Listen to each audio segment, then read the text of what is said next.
नमस्कार। हिजाब के मामले में कर्नाटक हाई कोर्ट के फैसले के खिलाफ सुप्रीम कोर्ट में अपील पे बहस चल रही है।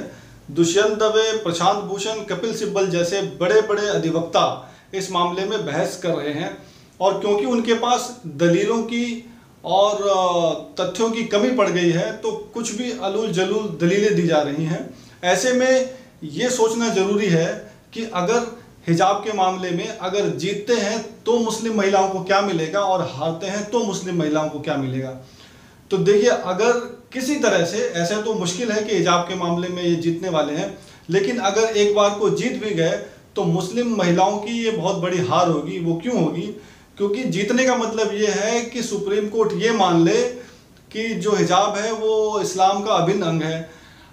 तो जब इस्लाम का अभिन्न अंग इसको मान लिया जाएगा तो इस केस में जो मुस्लिम धर्म गुरु हैं, मौलाना हैं, वो हर महिला को, जो महिला आज हिजाब नहीं पहनती है, आप देखेंगे भारत में तो वैसे मुझे नहीं लगता कि 20-30% से ज़्यादा मुस्लिम महिलाएं हिजाब पहनती हैं। स्कूल में, कॉलेजेस में मुस्लिम महिलाएं तो यहाँ पर जॉब भी करती हैं, हॉस्पिटैलिटी सेक्टर में जॉब करती हैं, कुछ एयर होस्टेस भी हैं, मल्टीनेशनल कंपनीज में काम कर रही हैं, तो वो हिजाब नहीं पहनती हैं। तो उनको भी हिजाब पहनने के लिए मजबूर किया जाएगा, उन पर भी हिजाब थोपा जाएगा, क्योंकि अब ये साबित हो चुका होगा कि हिजाब संविधान के द्वारा ये मान लिया गया है कि हिजाब इस्लाम का अभिन्न अंग है, तो इसके लिए पहनना ज़रूरी है। और ये डायरेक्टली और इनडायरेक्टली रूप से मुस्लिम महिलाओं के ऊपर दबाव बनाया ही जाएगा, ये तो तय है। तो इससे होगा क्या? जब मुस्लिम महिलाएं हिजाब पहनेंगी तो ये हॉस्पिटैलिटी सेक्टर में जॉब नहीं कर पाएंगी, ये जो एयर होस्टेस की जॉब नहीं कर पाएंगी, जो मल्टीनेशनल बड़ी बड़ी कंपनीज हैं वो इनको काम नहीं दे पाएंगे, क्योंकि उनके यहाँ ड्रेस कोड है, उनके यहाँ स्पेसिफिक रूल्स होते हैं, तो वो वहाँ पर काम नहीं कर पाएंगी और उनके लिए बहुत बड़ा नुकसान होने वाला है। अब बात आती है कि अगर हार गए तो क्या?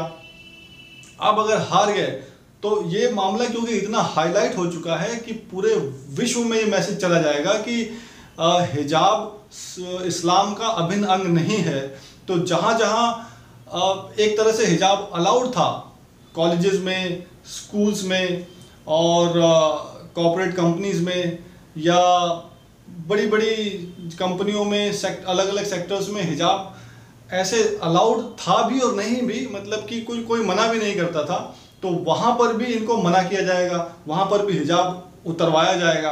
ये कहा जाएगा कि तुम्हें पहनना क्यों ज़रूरी है जब ये इस्लाम का अभिन्न अंग ही नहीं है, इसके बिना भी इस्लाम चल सकता है, सुप्रीम कोर्ट ने भी इस बात को मान लिया है, तो आप हिजाब क्यों पहन रही हैं?